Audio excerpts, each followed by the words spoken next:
ओम मुनित्रयं नमस्कृत्य तदुक्तिः परिभाव्य च वैयाकरणसिद्धान्तकौमुदीयं विरच्यते।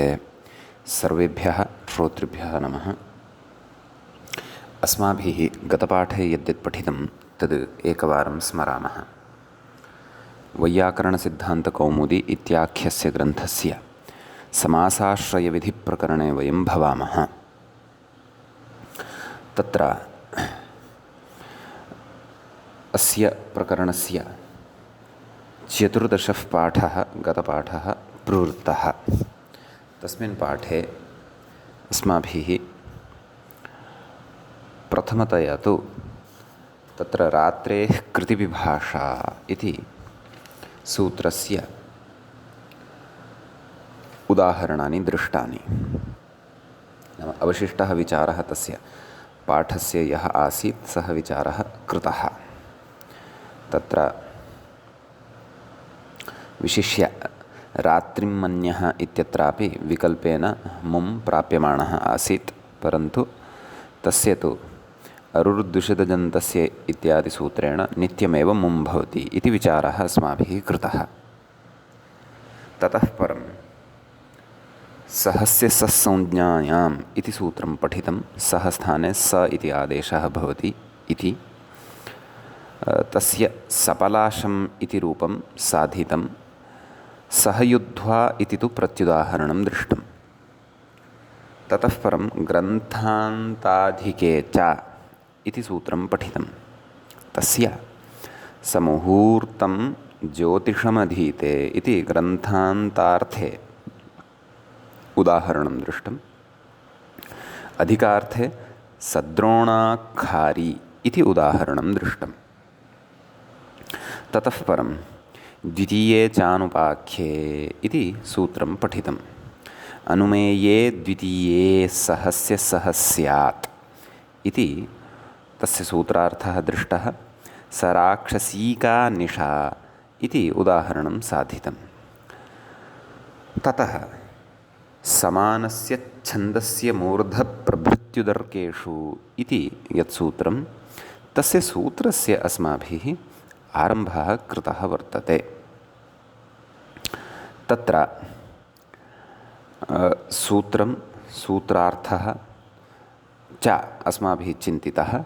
अद्य तावत् तत्र उदाहरणानि प्रत्युदाहरणानि च द्रष्टव्यानि वर्तन्ते। अतः तत्सूत्रस्य प्रपञ्चं वयम् अधुना प्रविशामः। सूत्रस्य कृतम् अर्थम् एकवारं स्मरामः। एवञ्च अस्य प्रकरणस्य समासाश्रयविधिप्रकरणस्य 15 पाठः एषः आरब्धः भवति।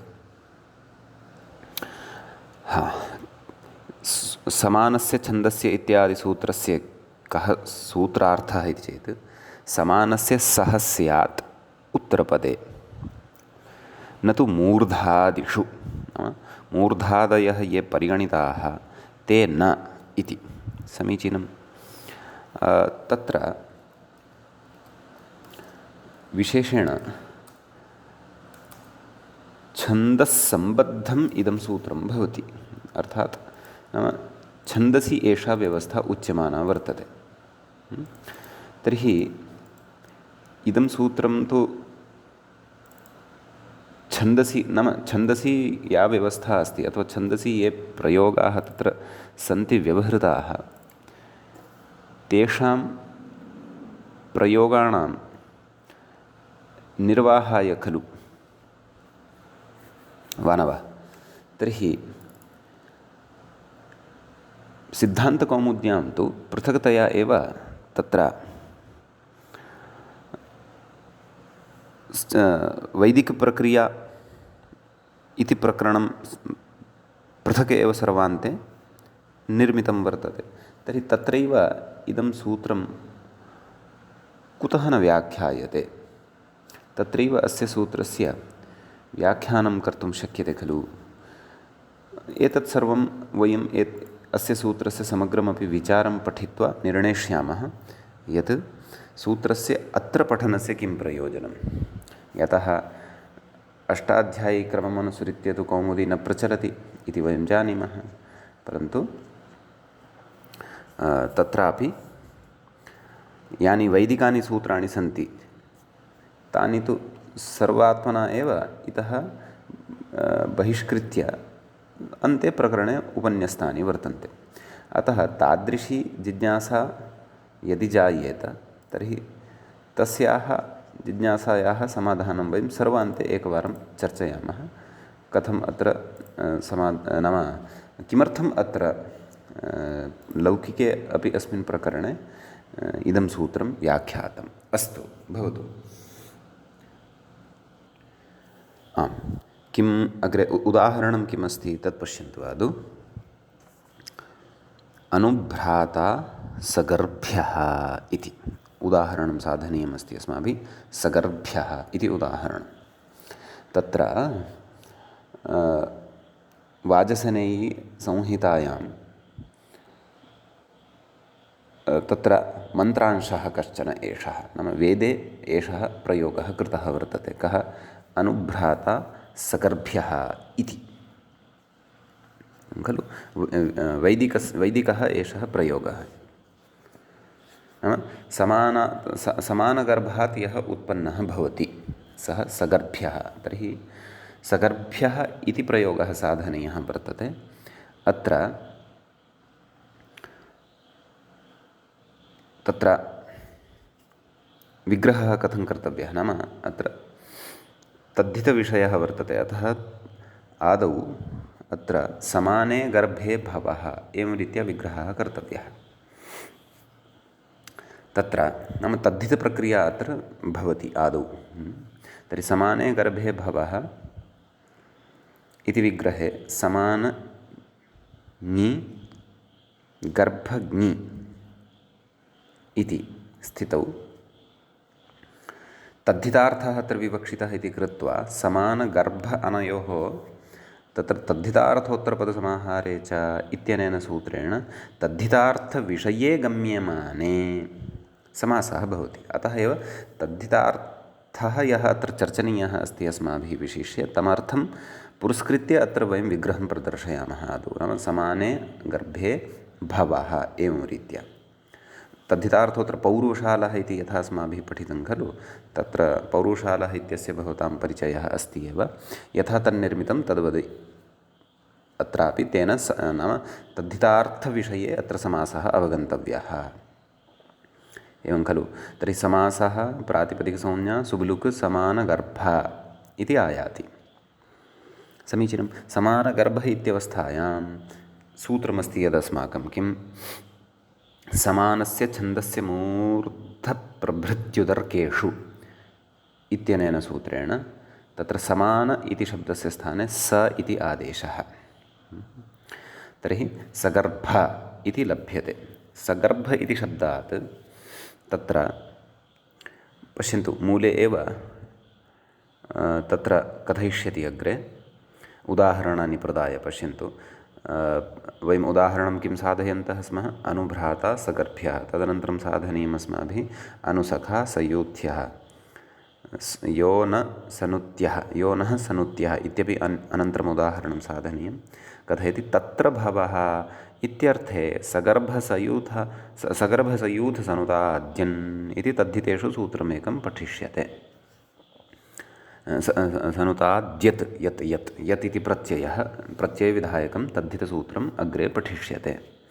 अतः तेन सूत्रेण अत्र यत् इति प्रत्ययः भवति।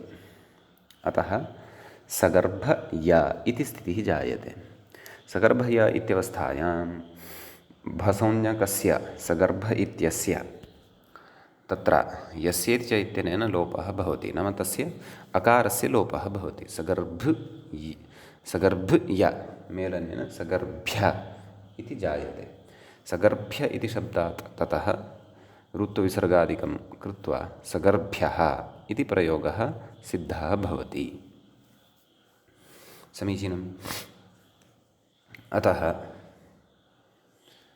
एवं तत्र अयं प्रयोगः साधनीयः।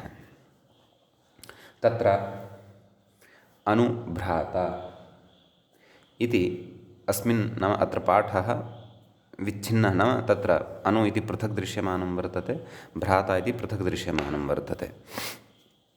तत्र अनु इति पृथक्तया प्रयोगः अथवा एकपदत्वेन एव प्रयोगः, तदर्थं तु अस्माभिः मूलसंहिता द्रष्टव्या, यत्र वेदे इदम् उदाहरणं व्यवहृतं वर्तते। तत्र काशिकाग्रन्थं यदि पश्यामि तत्र तु अनुभ्राता इति सम्मिलितः एव पाठः वर्तते। अत्र यः ग्रन्थः मम हस्ते तावद् वर्तते तत्र तु अनु पृथक् अस्ति, भ्राता इति पृथक् वर्तते। अपि च तदेव नव्यग्रन्थेषु तथा पाठः दृश्यमानः वर्तते, प्राचीनग्रन्थेषु तु अनुभ्राता इति मिलितः एव पाठः वर्तते। अतः वस्तुतः अनुभ्राता इति मिलितः पाठः यदि, तर्हि सः सगर्भ्यः इत्यस्य विशेषणरूपः अथवा तत्पदम् अनुभ्राता इति सगर्भ्य इत्यस्य विशेषणं भवति। अथवा अनुभ्राता अनुभ्राता इत्यस्य विशेषणं वस्तुतः सगर्भ्यः, अनुभ्राता इति विशेष्यपदं। कीदृशः भ्राता? सगर्भ्यः। अथवा कीदृशः अनुभ्राता? सगर्भ्यः। अपि च इतोपि विशेषार्थं तु अस्माभिः एतन्मन्त्रस्य भाष्यं नाम वेदभाष्यं द्रष्टव्यं। तत्र अनु इत्यनेन किं गृहीतम्, अपि च कस्मिन् प्रसङ्गे सगर्भ्यः कीदृशस्य भ्रात्रे इति उच्यमानः प्रयोगः अत्र एषः वर्तते।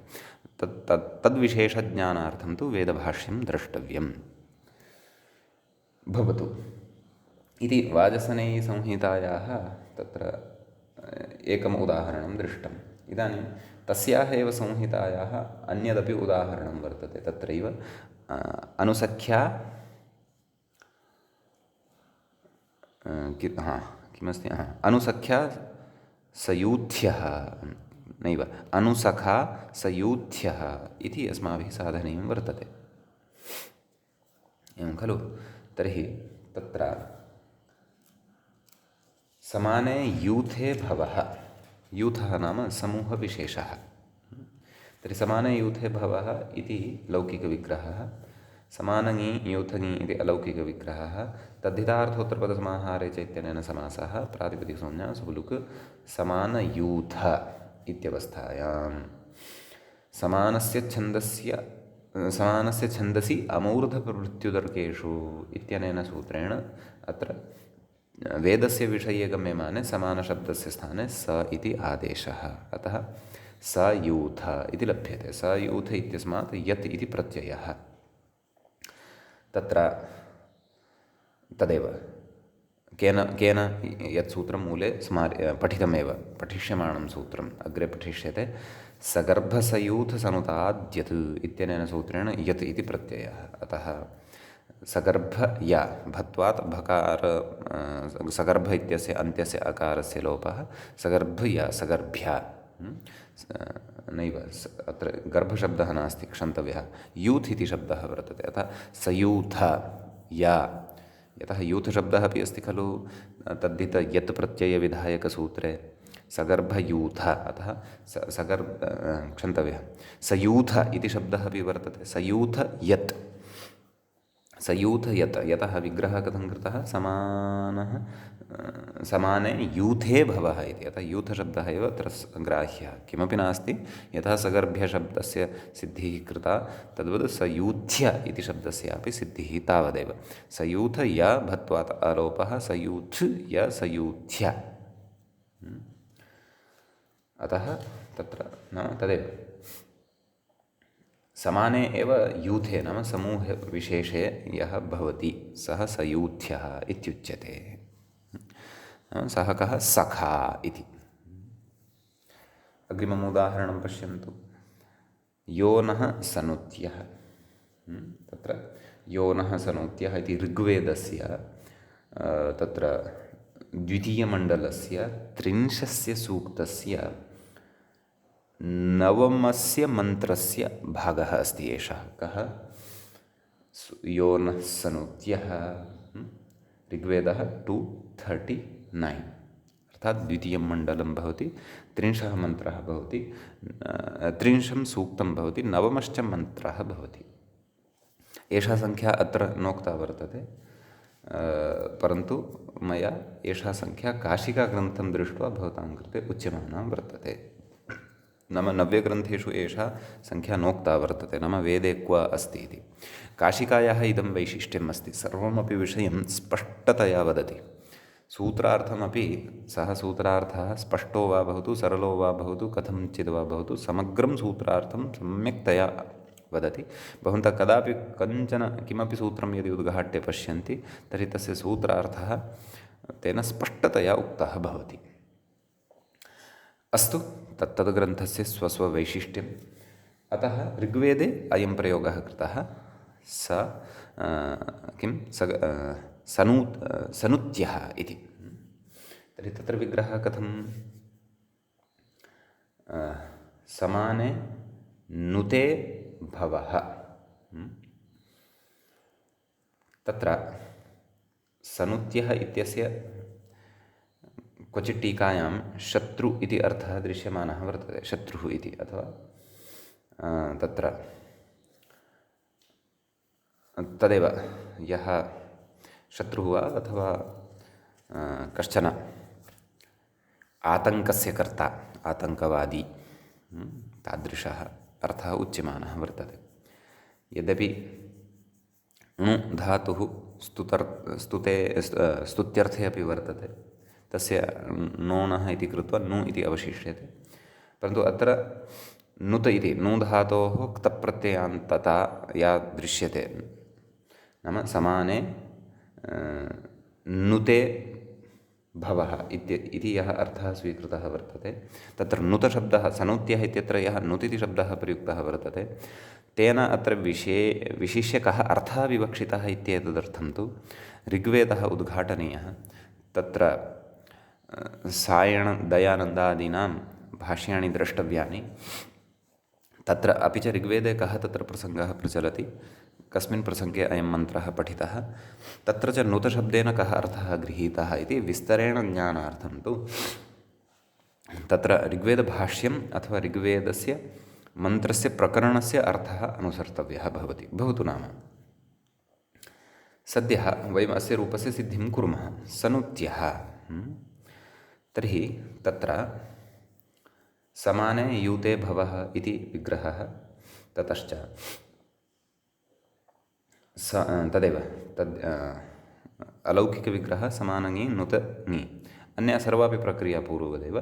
तद्धितार्थोत्तरपदसमाहारे च इत्यनेन समासः, प्रातिपदिकसंज्ञा सुलुक्, समानस्य छन्दस्य मूर्धप्रवृत्तिदुर्गेषु इत्यनेन समानशब्दस्य स्थाने स इति आदेशः। ततः सगर्भसयूथ सनुताद्यत् इत्युक्तं खलु, अतः सनुत इति शब्दात् अपि तत्र यत् इति प्रत्ययः, अतः सनुत या भत्वात् अकारलोपः, सनुत् या सनुत्या इति प्रयोगः सिद्ध्यति। सु सस्य ऋत्वविसर्गे सति सनुत्यः इति सिद्ध्यति। समीचीनम्। अग्रे किं कथयति मूले? तत्र भवः इत्यर्थे सगर्भसयूथसनुताद्यत्, नाम अत्र सर्वत्रापि तत्र भवः इत्यस्मिन् अर्थे यत् इति प्रत्ययः भवति इति। समीचीनम्। अतः इमानि तु सूत्रस्य उदाहरणानि दृष्टानि। इदानीं प्रत्युदाहरणानि पश्यामः। नाम सूत्रे कश्चन प्रतिषेधः उक्तः वर्तते, नाम एते परतः न यदा भवन्ति, के मूर्धप्रभृति उदर्क,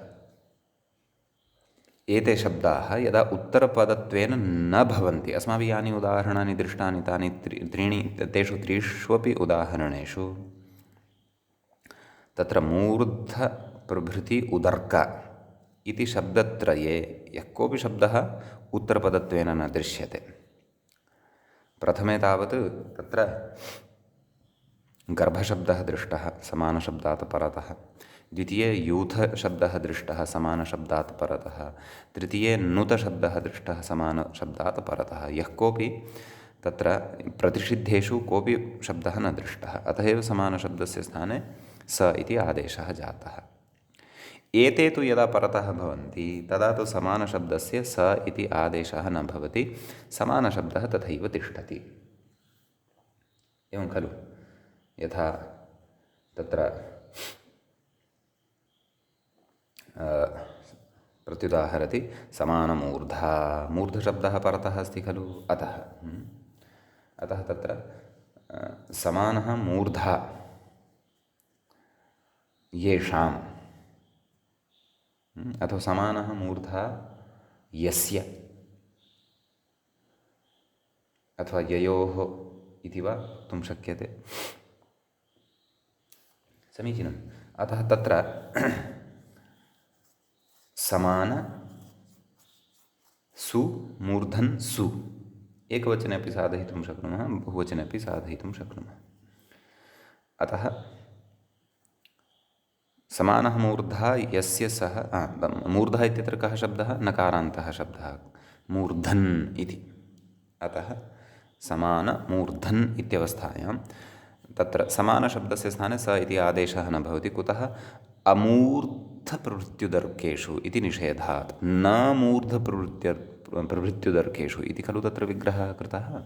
अतः अत्र समानशब्दः तथैव तिष्ठति। कः शब्दः सिद्धः भवति? समानमूर्धन् इति शब्दः सिद्धः भवति। विभक्तिकार्यं कृत्वा नाम सुप्रत्ययः भवति, उपधः दीर्घः भवति, न लोपः भवति। राजा इति शब्दः यथा निर्मीयते तद्वत् समानमूर्धा इति शब्दः अपि सिद्धः भवति। समीचीनम्। अत्र मम हस्ते यत् पुस्तकमस्ति मोतिलाल् बनारसीदास् टीकायां तत्र प्रत्युदाहरणं वारद्वयं दत्तं वर्तते। अतः एकं प्रत्युदाहरणं ततः अपाकर्तुं शक्यते। नाम समानमूर्धः एतदनन्तरं पुनः पश्यन्तु भवन्तः। यदि एषा एव टीका भवतां हस्ते नाम इदमेव संस्करणं भवतां हस्ते अस्ति तर्हि अत्र पुनः समानमूर्धः इत्यस्य आवर्तनं जातम् अस्ति। अतः तत्र तद् रौण्ड् कृत्वा किमपि पादटिप्पणी तत्र अङ्कन्या कर्तुं शक्यते। यद् एषा द्विरुक्तिः। अत्र उदाहरणं तु एकमेव, प्रत्युदाहरणं तु एकमेव, समानमूर्धा इति तावदेव। एवमेव प्रभृतिशब्दे परतः अपि तत्र समानशब्दस्य स्थाने स इति आदेशः न भवति। एवं खलु। अतः समानः प्रभृतयः येषाम् अथवा समाना प्रभृतिः यस्य इति कृत्वा अथवा बहुवचने अपि समानाः प्रभृतयः येषां ते समानप्रभृतयः। एवं खलु। अतः तत्र बहुवचने अपि एकवचने अपि द्विवचने अपि भवितुम् अर्हति। प्रभृतिशब्दः अत्र आदिवाचकः अथवा आरम्भवाचकः भवति। नाम समानः आरम्भः येषाम् इति अर्थः फलति। बहुव्रीहिसमासः अत्र आश्रीयते। प्राक्तन उदाहरणे अपि बहुव्रीहिः एव समासः। तर्हि अत्र तद् अन्ते नाम समासप्रक्रियां विधाय समानप्रभृति इति शब्दः सिद्धः भवति। तत्र नाम अन्यपदार्थत्वेन यदि पुमान् गृह्यते तर्हि पुल्लिङ्गे इदं रूपं भवति। अतः हरिवत् रूपाणि भवन्ति। समानप्रभृति इति शब्दात् जस् प्रत्यये परतः समानप्रभृतयः इति प्रयोगः भवति। समीचीनम्। एवमेव समानः अत्रापि समान इत्यस्य स इति भावः न जातः, स इति आदेशः न जातः। कुतः? तत्र सूत्रे निषेधवशात्। अस्तु, अग्रिमः शब्दः कः निषिद्धः? उदर्क् इति शब्दः। उदर्क् शब्दः परिणामार्थे अपि उपयुज्यते। अतः तत्र उदर्क् इति शब्दे परतः अपि समानस्य स इति आदेशः न भवति। समानोदर्काः इति। तर्हि समानाः उदर्काः येषां ते समानोदर्काः। अत्रापि उदर्कशब्दः परतः अस्ति इति कृत्वा समानशब्दस्य स्थाने स इति आदेशः न भवति। अतः समानोदर्काः इति सिद्ध्यति इत्यर्थः। समीचीनम्। किं कथयति व्याख्याता? तत्र पश्यन्तु। समानस्य न तु मूर्धादिष्विति मूर्धन् प्रभृति उदर्क एषु परेषु नेत्यर्थः। सगर्भ्य इति समाने गर्भे भवः इत्यर्थः। सर्वत्र तद्धितार्थोत्तरपदसमाहारे च इति समासे समानस्य स्वभावः। पठितम् अयं विचारः विचारितः अस्माभिः। अग्रे कथयति समानमूर्धेति समानो मूर्धा यस्येति विग्रहः। समानप्रभृतयः समानः प्रभृतः अर्थात् आद्यावयवः। प्रभृतिशब्दः कस्मिन् अर्थे आद्यावयवार्थे भवति। समानः प्रभृतिः आद्यवयवः येषाम् इति विग्रहः। समानोदर्काः समानः उदर्कः येषाम् इति विग्रहः इति क्रियते। उदर्कशब्दविषये कञ्चन विशेषं कथयन्नस्ति। कः व्याख्याता पश्यामः पठामः किं कथयन्नस्ति इति।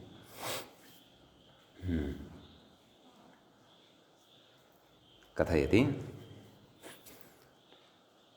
तैत्तिरीये सजूर्ऋतिभिः सजूर्विधाभिः सजूर्वसुभिः सजूर्देवैः सजूरुद्रैः सजूरादित्यैः सजूर्विश्वे देवैः सजूर्देवैर्वयोनाथैरग्नये त्वा वैश्वानरायाश्विनाध्वर्यो सादयतामिह त्वा इति मन्त्राः संसृष्टाः पञ्चपठिताः। नाम एते पञ्चमन्त्राः संसृष्टाः तत्र पठिताः। न एते मन्त्राः कथं सन्ति नाम एतेषां पञ्च इति सङ्ख्यात्वं कथं गम्यमानं वर्तते तदर्थं तु ऋग्वेदः एव उद्घाट्य द्रष्टव्यः। नाम इति नाम एतावत्पर्यन्तम् एतानि यानि पदानि व्याख्यात्र परिगणितानि कुतः आरभ्य पश्यन्तु। तैत्तिरीये सजूर्ऋतिभिः इत्यतः आरभ्य सादयतामिह त्वा इति मन्त्राः संसृष्टाः पञ्चपठिताः। संसृष्टाः नाम एकत्रैव संयुक्ताः पञ्चमन्त्राः पठिताः इति। अतः का विवक्षा इति एतदर्थं तु ऋग्वेदः एकवारं द्रष्टव्यः स्यात्। तत्र कथयति पञ्चस्वपि मन्त्रेषु सजूर्ऋतिभिः सजूर्ऋतुभिः सजूर्विधाभिः इति अयम् आद्यवयवः। नाम तदेव समानोदर्काः इति अस्माभिः तत्र इत्यादीनि यानि उदाहरणानि दृष्टानि खलु। ततः अपि पूर्वं समानप्रभृतयः इति उदाहरणं च दृष्टं। समानप्रभृतयः इत्यस्य कः अर्थः कृतः? समानः प्रभृतिः नाम आद्यवयवः इति। अपि च उदर्क इति शब्दस्य यद्यपि अर्थः एतेन साक्षात् नोक्तः परन्तु तस्य अर्थः तत्र आरम्भार्थे नैव परिणामार्थे तत्र क्वचित् अन्यत्र टीकासु अपि उच्यमानः वर्तते। विशेषेण तु कोशः तत्र भवति द्रष्टव्यः। एकक्षणं सकृतकोशम् अपि पश्यामः एव। उदर्क यदि तु वैदिकः प्रयोगः तर्हि लौकिककोशे कदाचित् अस्य उपलब्धिः न स्यात्। अस्ति उदर्कशब्दः उत्तरकालोद्भवफलकम् इत्यमरः। उत्तरकालोद्भवफलं नाम उत्तरकाले यत् फलम् उत्पद्यते तत्फलम् उदर्कशब्देन व्यवह्रियते। मदनकण्टकम् इत्यपि अर्थान्तरं भवति। अस्तु उदर्कः वाचस्पत्ये कश्चन विशेषः उक्तः वा इति पश्यामः। वाचस्पत्ये उदर्क इति उत्तरकाले अथवा भाविफलके शुभाशुभकर्माणि इति दशकुमारचरिते लोकेपि व्यवह्रियते। नन्वयमुदर्कः प्राक्तनस्य दुष्कृतस्य इत्यादि। शतपथब्राह्मणे यथा नानाप्रभृतयः समानोदर्काः ऋतवो वा असृज्यन्त। शतपथब्राह्मणे अयं प्रयोगः कृतः वर्तते समानोदर्काः एवं किल। अपरः प्रयोगः कः पठितः अस्माभिः? समानप्रभृतयः तत्तु कोशेषु दुर्लभम्। अस्तु बहु नाम तर्हि अत्र उदर्कशब्दः उत्तरकाले यत् फलम् उत्पद्यते तदर्थमपि उपयुज्यते लोके। वेदे तु द्रष्टव्यं भाष्यम् अथवा निरुक्तादयः वैदिककोशाः अपि द्रष्टव्याः। भवतु, तत्र किम् अग्रे कथयन् अस्ति नाम अग्रिमं विवरणं यद् उच्यमानं वर्तते व्याख्यात्रा तस्य सम्बन्धः समानोदर्क इत्यनेन शब्देन वा अथवा समानप्रभृतयः इत्यनेन शब्देन वा। यतः प्रभृति इति शब्दस्य कः अर्थः उक्तः? समानः प्रभृतिः आद्यवयवः इति उक्तम्। अतः पश्यन्तु, अग्रे यद् विवरणम् उक्तवान् कुतः आरभ्य तैत्तिरीये सजूर् सजूर्विधाभिः सजूर् इत्यादितः आरभ्य किमुक्तवान् अग्रे साधयतामिह त्वा एतावत्पर्यन्तम् इति मन्त्राः संसृष्टाः पञ्चपठिताः। नाम पञ्चमन्त्राः इमे संसृष्टाः पठिताः इत्यर्थः। अग्रे कथयति पञ्चस्वपि मन्त्रेषु तत्र सजूर्ऋतिभिः सजूर्विधाभिः इत्ययम् आद्यवयवः। एवं खलु?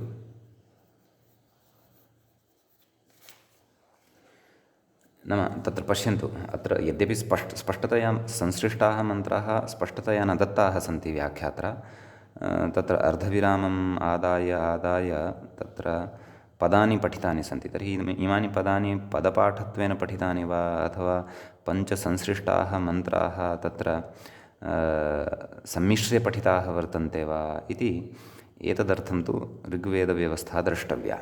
अस्तु, अग्रे किं कथयति तत् पश्यामः। पञ्चस्वपि मन्त्रेषु सजूर्ऋतिभिः सजूर्विधाभिः इति अयम् आद्यवयवः। तत्र पश्यन्तु, उपरि पश्यन्तु, यत्र तैत्तिरीये इत्यतः आरम्भं कृतवान् खलु, तत्र पश्यन्तु सजूर्ऋतिभिः सजूर्विधाभिः। नाम एवं रीत्या सर्वेषु अपि मन्त्रेषु तत्र आद्यवयवत्वं दृश्यते। एवं खलु? यः आद्यवयवः इति अर्थः कस्य कृतः अस्माभिः? प्रभृतिशब्दस्य कृतः। कस्मिन् उदाहरणे कृतः? समानप्रभृतयः इत्यस्मिन् उदाहरणे कृतः। समीचीनम्। अग्रे कथयति सजूर्देवैः। अग्रे किं कथयति? नैव किं पञ्चस्वपि मन्त्रेषु सजूर्ऋतिभिः, पुनः पठन् अस्मि पङ्क्तिः स्पष्टतार्थं, पञ्चस्वपि मन्त्रेषु सजूर्ऋतिभिः सजूर्विधाभिः इति अयम् आद्यवयवः। अग्रे कथयति सजूर्देवैः वयोनाथैः इति अन्तावयवः समानः। तर्हि अत्र अन्ते उक्तं वा? अत्र पश्यन्तु, आरम्भः तु कृतः कथं सजूर्ऋतिभिः सजूर्विधाभिः इति, ततः अन्ते आगच्छन्तु, पठन्तः आगच्छन्तु सजूर्वसुभिः सजूर्देवैः सजूरुद्रैः सजूरादित्यैः सजूर्विश्वेदेवैः सजूर्देवैः वयोर्नाथैः अग्नये त्वा वैश्वानर अश्विनाध्वर्यु साधयतां त्वा। तर्हि किं कथयन् अस्ति अत्र? नाम नाम आद्यवयवः इत्युक्त्वा इदानीम् अन्तावयवविषये खलु उक्तवान्। किम् उक्तवान्? सजूर्देवैः यः सजूर्देवैः यो नाथैः, क्षन्तव्यः, सजूर्देवैः वयोनाथैः इति अन्तावयवः समानः। तर्हि परन्तु उपरि यद् तत्र संसृष्टमन्त्रविवरणं यद्दत्तं तत्र अन्ते सजूर्देवैः वयोनाथैः इति अन्तावयवत्वेन न दृश्यते खलु। अस्तु, मन्त्राणाम् अन्ते स्यादिदं सजूर्देवैः वयोनाथैः अग्नये त्वा। तदनन्तरं किम् उक्तवान् उपरि? वैश्वानर वैश्वानराश्विनाध्वर्यो साधयतां त्वा इति। तर्हि संसृष्टाः मन्त्राः एते पठिताः सन्ति। अधिकस्पष्टतार्थं तु निश्चयेन ऋग्वेदे पाठः अवश्यं द्रष्टव्यः। अस्तु, तत्र कथयति सजूर्वसुभिः इत्यादि पञ्चानां। सजूर्वसुभिः क्व उक्तम्? उपरि पश्यन्तु, सजूर्वसुभिः सजूर्देवैः आरम्भे सजूर्ऋतुभिः सजूर्विधाभिः इत्युक्त्वा ततः परं कथयन् अस्ति खलु सजूर्वसुभिः सजूर्देवैः इति। कथयति सजूर्वसुभिः इत्यादि पञ्चानाम् एकैकस्य क्रमेण एकैकस्मिन् मन्त्रे मध्ये निवेशः इति याज्ञिकमर्यादा। याज्ञिकानां काचित् मर्यादा अस्ति, वैदिकः कश्चन विषयः एषः। नाम इत्यादि पञ्चानाम् एकैकस्य क्रमेण, पञ्चानां केषां? मन्त्राणां खलु। मन्त्रांशानां वा इति। एकैकस्य क्रमेण एकैकस्मिन् मन्त्रे मध्ये निवेशः इति याज्ञिकमर्यादा। नाम याज्ञिकानां कश्चन नियमः एषः वर्तते, नाम मध्ये निवेशः कर्तव्यः इति। अतः तादृशे प्रसङ्गे एतद् उच्यते किं नाम समानः प्रभृतिः येषां याज्ञिकानां, ते याज्ञिकाः समान नैव येषां मन्त्राणाम् इति वक्तव्यम्। अतः ते मन्त्राः समानप्रभृतयः इति वा वक्तव्यम्। प्रभृतिः नाम अवयवः, समानः अवयवः येषां मन्त्राणां ते मन्त्राः समानप्रभृतयः इति। उदर्कशब्देन कदाचित् अत्र अन्तावयवत्वं गृहीतं वा, उत्तरतः फलोत्पत्तिविषयः यथा अस्माभिः दृष्टः सः दृष्टः वा, अथवा तत्र परिणामार्थः एव विवक्षितः वा। नाम सन्ति तु इमानि अपि वैदिकानि एव प्रयोगानि, कानि समानमूर्धा, समानप्रभृतयः, समानोदर्काः इमानि। परन्तु तत्तद्वेदे कस्मिन् अर्थे इदं सर्वमपि प्रयुक्तं तदर्थं तु अस्माभिः वेदे निश्चयेन प्रवेष्टव्यमेव भवेत्, तत्र अस्याः व्यवस्थायाः इतोपि विस्तरेण परिज्ञानाय। अतः सद्यः अत्र व्याख्यात्रा यावदुक्तं तावदस्माभिः विचारितम्। अधिकस्पष्टतायै तु अत्र ऋग्वेदः उद्घाट्य द्रष्टव्यः, याज्ञिकाः वैदिकाश्च प्रष्टव्याः। अत्र नाम एषा का व्यवस्था, कीदृशी व्यवस्था वर्तते, किमर्था च एषा व्यवस्था वर्तते, नाम तद् पञ्चसु तत्र संसृष्टेषु मन्त्रेषु तत्र सजूर्ऋतिभिः इति सजुर्विधः इति आद्यवयवत्वेन स्वीक्रियते, सजुर्देवैः वयोनाथैः इति अन्तावयवः तत्र समानत्वेन स्वीक्रियते। अतः तत्र याज्ञिकमर्यादा विशेषेण यदि ज्ञातव्या तर्हि निश्चयेन तत्र वेदाध्ययनाय अथवा वेदाध्ययनवत्सु अस्माभिः वेदाध्ययनाय अस्माकं प्रवृत्तिः कर्तव्या। यद्यपि वेदाध्ययनम् एव अस्माभिः क्रियमाणम् अस्ति इदमपि वेदाङ्गत्वेन व्याकरणस्य, परन्तु अत्रत्य प्रसङ्गस्य विशेषेण परिज्ञानाय ऋग्वेदस्य मया ये सन्दर्भाः पूर्वम् उक्ताः, नाम ऋग्वेदे इमे मन्त्राः अत्र पठिताः वर्तन्ते, अथवा समानोदर्काः तत्र समानप्रभृतयः इति शतपथब्राह्मणस्यापि एकम् उदाहरणम् अधुना दत्तमासीत्। तत्सर्वं कथं क्व च उक्तं वर्तते इति अधिकपरिज्ञानाय अत्र ऋग्वेदः अपि च याज्ञिकी व्यवस्था एव च अस्माभिः द्रष्टव्या भवतु। एतावद्विचिन्त्य अत्रैव अयं विषयः अत्र नाम प्रत्युदाहरणविचारः अथवा निषेधशब्दाः ये उक्ताः तेषु परतः समानशब्दस्य स इति आदेशो न भवति इति प्रतिपादितम्। अग्रे पश्यामः। ननु व्याख्यातारं पश्यन्तु। ननु लोके सपक्षादिशब्देषु कथं समानस्य स्वभावः इत्यतः आह। एवं वस्तुतः उद्देश्यं किम् अस्ति अधुना, नाम पूर्वम् आरम्भे या जिज्ञासा भवत्सु मया उत्पादिता आसीत् अथवा अत्र मया उपस्थापिता आसीत्, का सा जिज्ञासा इति चेत् तन्नाम तत्र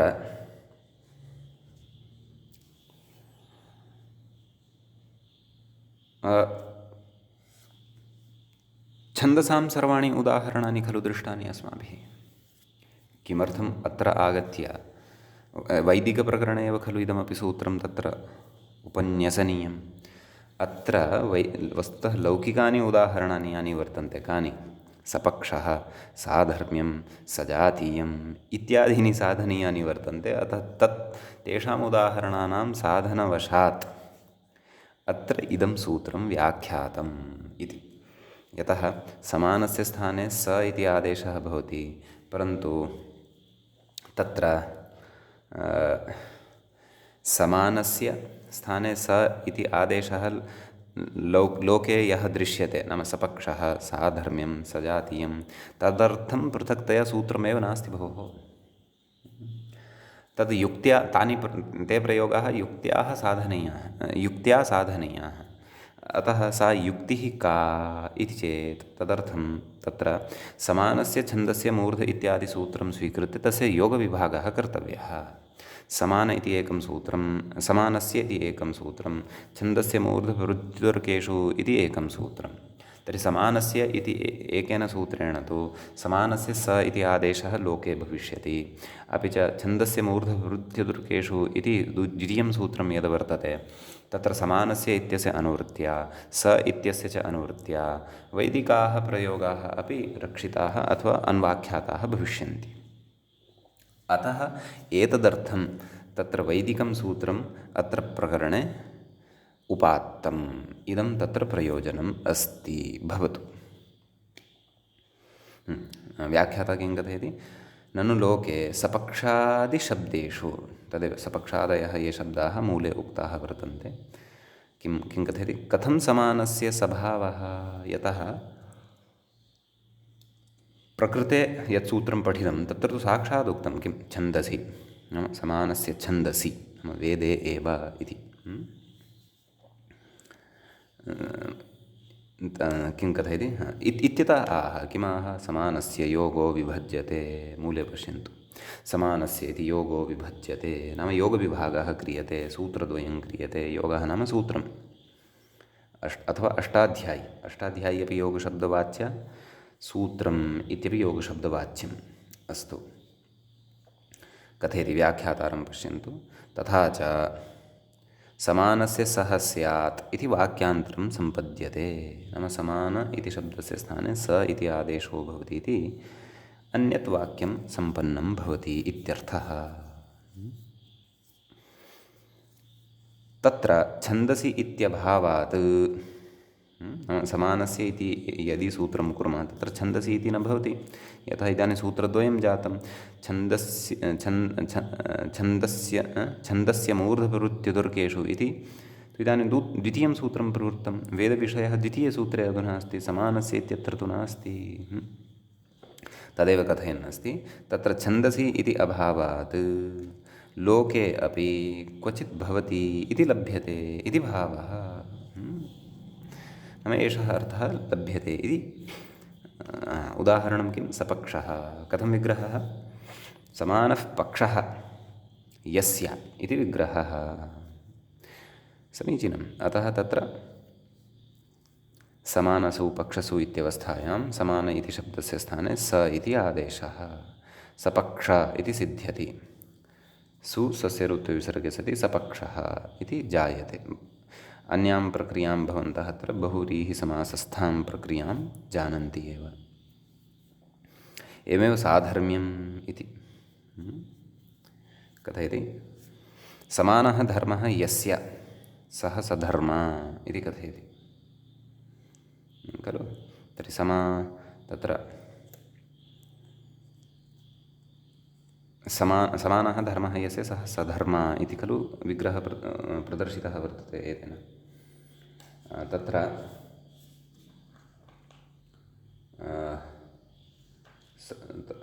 धर्मशब्दः एतेन नकारान्तः स्वीकृतः वर्तते इति तत्र दृश्यते। यद्यपि अकारान्तत्वेनापि सधर्म्यम् इति प्रयोगः सिद्ध्यति। व्याख्यात्रा पश्यन्तु, समानः धर्मः यस्य सः सधर्मा इति उच्यमानं वर्तते खलु। तत्र कथयति विग्रहः कथं कर्तव्यः? अलौकिकविग्रहः समानसु धर्मन् सु, धर्मशब्दः नकारान्तः अपि अस्ति नपुंसकलिङ्गे। तर्हि समानः धर्मः इति न वक्तव्यं खलु। अतः अत्र किञ्चित् व्याख्यात्रा विग्रहः न सम्यक् न प्रदर्शितः इति भाति। समानः धर्मः यस्य सः समानं धर्म यस्य सः समानधर्मा इति वक्तव्यं वस्तुतः।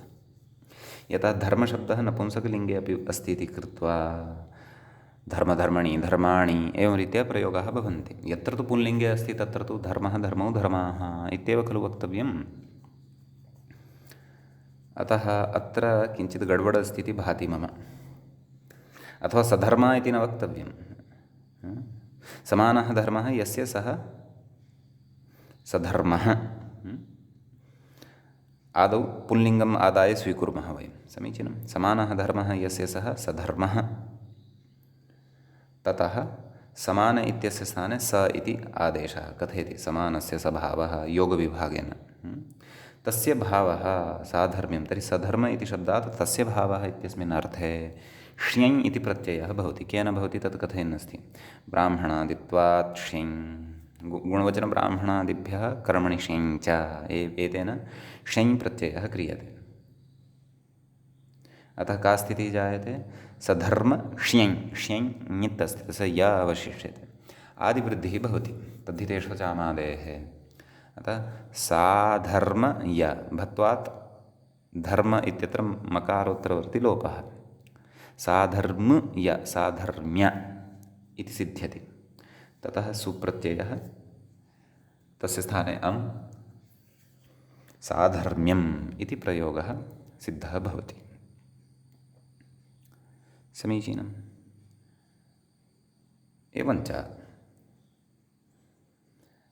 तत्र विग्रहः यः प्रदर्शितः तस्य तु औचित्यं चिन्तनीयं। धर्मन् इति नकारान्तः शब्दः पुल्लिङ्गे अपि अस्ति वा इति तु द्रष्टव्यं।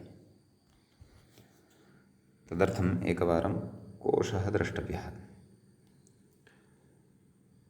धर्म धर्म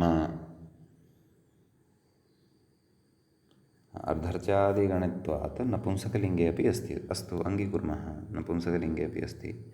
परन्तु नपुंसकलिङ्गे यदि अस्ति तर्हि रूपाणि कथं। धर्म धर्मणि धर्माणि एवं खलु रूपाणि वक्तव्यानि। तर्हि धर्माधर्माणौ धर्माणः इति नकारान्तस्य पुल्लिङ्गत्वं तु न खलु भवेत् इति मम अस्ति अत्र शङ्का। यज्ञेन यज्ञमयजन्त तानि धर्माणि प्रथमान्यासन् इति वेदांशे अपि दृश्यते खलु। तानि धर्माणि प्रथमान्यासन् इति। तद्धर्मशब्दः नकारान्तः पुल्लिङ्गे अपि अस्ति वा इति मम न भाति। यदि अस्ति तर्हि तदर्थं तु कोशादिकं द्रष्टव्यं। यावत् अहं जानामि, मम ज्ञानस्य यावन् परिधिः वर्तते, तत्र तु धर्मशब्दः अकारान्तः पुल्लिङ्गे। धर्मः धर्मौ धर्माः। नकारान्तस्तु तावत् नपुंसकलिङ्गे धर्मधर्मणि धर्माणि कर्मन् इति शब्दवत् रूपाणि भवन्ति। तथा चेत् तर्हि तु समानधर्मो यस्य सः सधर्मा इति विग्रहः न युज्येत। तर्हि तु समानं धर्म यस्य सः सधर्म इति वक्तव्यं। यदि तु धर्मन् इति नकारान्तः पुल्लिङ्गे अपि अस्ति तर्हि तु व्याख्यात्रा उक्तः विग्रहः साधुः स्यात् इति मम भाति। विशेषेण तु धर्मन् इति नकारान्तस्य पुल्लिङ्गत्वेन अपि रूपाणि भवन्ति वा इति तु चिन्तनीयं, द्रष्टव्यं, मृग्यं भवतु। नाम अग्रे गच्छामः। तर्हि साधर्म्यम् इत्यत्रापि समान इति शब्दस्य स्थाने स इति आदेशः सिद्धः योगविभागबलात्। अग्रे गच्छामः। अग्रे किं कथयति। सजातीयम् इति। समाना जातिः यस्य इति विग्रहः। समीचीनं। तर्हि एतादृशविग्रहे अग्रे किमपि कथयति वा। समानस्य स्वभावः। अस्तु, तर्हि किं लब्धं। सजाति इति लब्धं। सजाति इत्यवस्थायां कथयति अग्रे। जात्यन्ताच्छबन्धुनि इत्यनेन छ इति प्रत्ययः।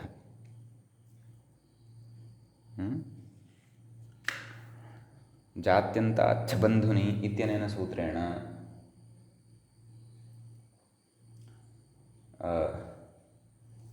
कस्मिन् अर्थे छ प्रत्ययः क्रियते इति खलु द्रष्टव्यं। तत्र सूत्रं वर्तते। किं सूत्रं वर्तते। जात्यन्त यद्यपि तद्धिते पठिष्यते तद् जात्यन्ताच्छबन्धुनि इति। जात्यन्तात् प्रातिपदिकात् बन्धुनि वर्तमानात् बन्धुन्यर्थे एव भवति खलु। बन्धुनि वर्तमानात् स्वार्थे छ प्रत्ययः भवति। अस्तु अस्तु, स्वार्थः अस्ति। सजाति इति शब्दस्य यः अर्थः स एव अर्थः। तस्मिन् एव अर्थे तत्र छ इति प्रत्ययः भवति। अतः सजाति छ। छ स्थाने इ आदेशः केन आयने ईनि ईयः फटकचकां प्रत्ययादीनाम् अतः सजाति ईय इत्यवस्थायां सवर्णदीर्घे सति अथवा सवर्णदीर्घो वा अथवा एतद् भत्वात् इलोपः अथवा न भत्वात् इलोपः इत्येव अतः सजात् ईय सजातीय इति सिद्ध्यति प्रयोगः। एवं खलु अग्रे किं कथयति पश्यामः।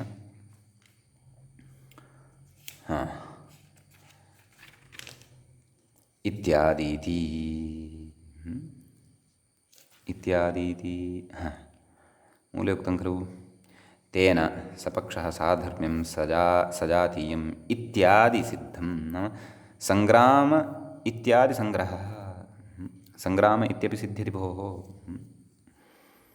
सङ्ग्राम इति कः तत्र विभागः कथं समानः ग्रामः यस्य अथवा ययोः येषां वा सः सङ्ग्रामः अथवा तौ सङ्ग्रामौ अथवा ते सङ्ग्रामाः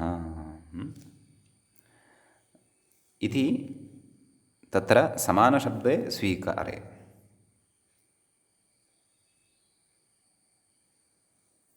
सङ्ग्राम इति न स्यात् खलु मया अनुस्वारः दृश्यते सग्रामः इति स्यात् खलु पाठभेदः द्रष्टव्यः। यतः समानशब्दस्य स्थाने स इति आदेशः क्रियते खलु वा न वा तर्हि सङ्ग्राम इति कथं कथयति व्याख्याता इति मम अधुनैव संशयः जातः। एवं सङ्ग्रहः इति पश्यतु सङ्ग्रहः इति अनुस्वारः तत्र दृश्यमानः वर्तते सङ्ग्रहः इति कथं समान इत्यस्य स इति आदेशः क्रियते न तु सम् इति आदेशः क्रियते अतः सग्रामः सग्रहः इति वा तत्र वक्तव्यं खलु न वा। अतः पाठभेदः अवश्यम् एकवारं द्रष्टव्यः बालमनोरमायाः। एकक्षणं पश्यन्नस्मि।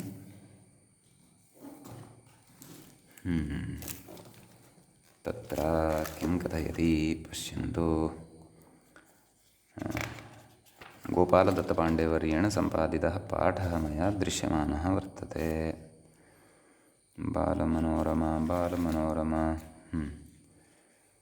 समानस्य इति योगो विभज्यते तथा च समानस्य सह स्यात् इति वाक्यान्तरं सम्पद्यते तस्य अस्तु अस्तु दृष्टं साधर्म्यम् इत्यपि निर्मितम् इत्यादि अत्र नैव नैव नैव अत्रापि गडबड दृश्यते गडबड किं दृश्यते पश्यन्तु।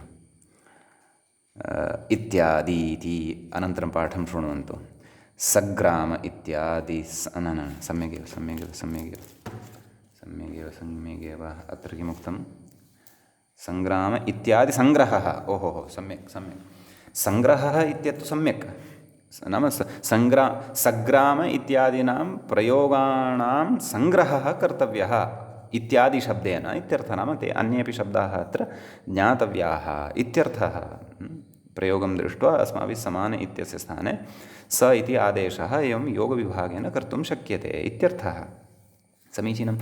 परन्तु सङ्ग्रहः इति पाठः तु युज्यते नाम तेषां सङ्ग्रहः कर्तव्यः अस्तु। परन्तु सङ्ग्राम इत्यत्र अनुस्वारः यः दृश्यमानः वर्तते खलु सः असाधुः। यतः पश्यन्तु भवतां हस्ते यदि गोपालदत्तपाण्डेवर्याणां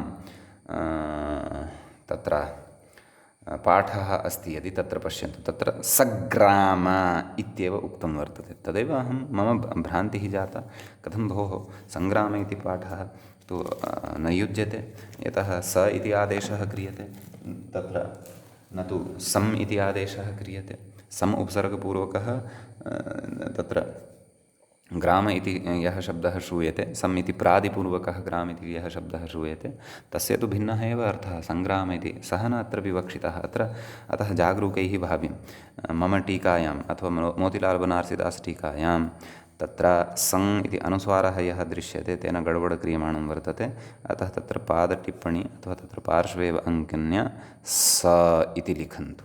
अस्तु समीचीनं। तर्हि समानः ग्रामः यस्य अथवा द्विवचने बहुवचने अपि विग्रहः प्रदर्शयितुं शक्यते। सः कः सः सग्रामः इत्यादि सङ्ग्रहः नाम एतेषां प्रयोगाणां सङ्ग्रहः कर्तव्यः। समीचीनम्। अग्रे किम् उक्तवान्? मूले मूले उक्तवान् इत्यादि सिद्धमिति काशिका, नाम काशिकाग्रन्थे एषा योगविभागस्य चर्चा कृता वर्तते। काशिकायाम् एवम् उक्तं, किमुक्तं? समानस्य इति योगविभागः इष्टसिद्ध्यर्थः क्रियते, तेन सपक्षः साधर्म्यं सजातीयः इत्येवमादयः सिद्धाः भवन्ति इति तत्र उक्तम्। अत्र तु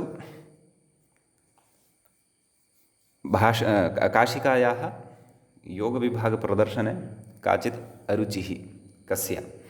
दीक्षितस्य। वस्तुतः इदानीम् अत्र आगत्य दीक्षितः किञ्चित् अतिरिक्तं पाण्डित्यं स्वकीयं प्रदर्शयन् अस्ति, अतिरिक्तं गौरवं किञ्चन कुर्वन् अस्ति। यतः भाष्ये अस्य नाम अग्रे कः विचारः इदानीं करिष्यते, नाम अत्र यः योगविभागः अस्ति सः योगविभागः भाष्ये नोक्तः, अतः तत्र एवं प्रकारान्तरेण एते प्रयोगाः साधनीयाः इति। के प्रयोगाः? सपक्षः, के प्रयोगाः? सपक्षः साधर्म्यं सजातीयम् इत्यादयः प्रयोगाः प्रकारान्तरेण साधनीयाः इति कथयति। इति काशिकायाम् उक्तः भाष्ये अनुक्तः च योगविभागः यः, तस्मिन् योगविभागे अरुचिं प्रदर्शयन्निव। तत्र पश्यन्तु किं व्याख्याता किं कथयति? योगविभागस्य भाष्ये अदृष्टत्वात् युक्त्यन्तरमाह, नाम तत्र योगविभागः भाष्ये नोक्तः वर्तते, अतः काञ्चित् अन्यां युक्तिम् अत्र कथयन् अस्ति एतेषां प्रयोगाणां साधनाय।